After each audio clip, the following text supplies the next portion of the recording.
I can clearly remember the first time I really began to wonder about the mystery that surrounded my early life. I was at kindergarten, sitting with my friends under the apple tree in the playground. It was a perfect morning in May, and we were drinking mugs of milk at break time. Lucy, why do you live with your gran? Why don't you live with your mom and dad like everybody else? Harvey Chatterley Folks fixed his goggle eyes on me as he asked his question. I had to think of an answer quickly and looked around hopefully for Miss Hunt, my teacher, thinking she would help me, but she had gone to look for someone in the cloakroom. I stared at Harvey, thinking he looked like a fat frog, and said, "Because I don't." "Wipe your mouth, Harvey. You've got a milk mustache." I thought this would make me sound grown up and confident, but Harvey took no notice. "But why not?" he insisted. "I mean, where are they? You must have been born from someone." There was silence. If I said, "I don't know," they would all laugh at me and I might cry. Now all eyes were fixed on me, waiting for my answer. "Perhaps they're dead," said Mary cheerfully. "Or perhaps they've run away and left you," breathed Janie. "Or perhaps they're divorced," broke in Billy, who seemed to know all about it. I looked around desperately and breathed a great sigh of relief, for Miss Hunt was coming across the playground.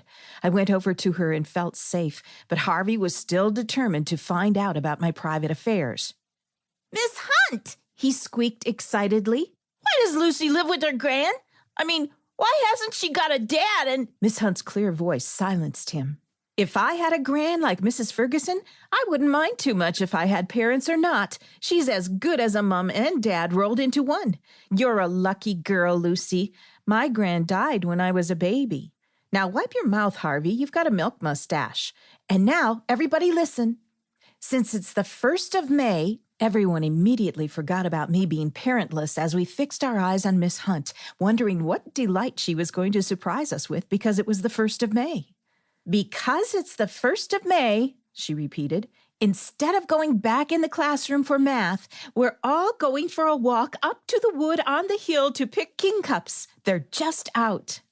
There was a shout of joy as 16 happy children raced toward the meadow. Miss Hunt walked behind, and I trotted quietly beside her, still feeling rather shaken. I knew now that Harvey's question had been there for a long time, buried deep and never asked. Now all of a sudden everyone had asked it, and there was no answer. I knew that I had not always lived at Pheasant Cottage with Gran. A long time before that, there had been somewhere else, where a very tall man had carried me in his arms, and I remember very clearly that he had once gone down on all fours and let me ride on his back. As I grew older, I used to wonder if he could have been my father, but strange to say, I had never asked. "I'll ask Gran today," I said to myself, and then forgot all about it in the delight of the outing. Miss Hunt was in front now because the hill was steep for small legs.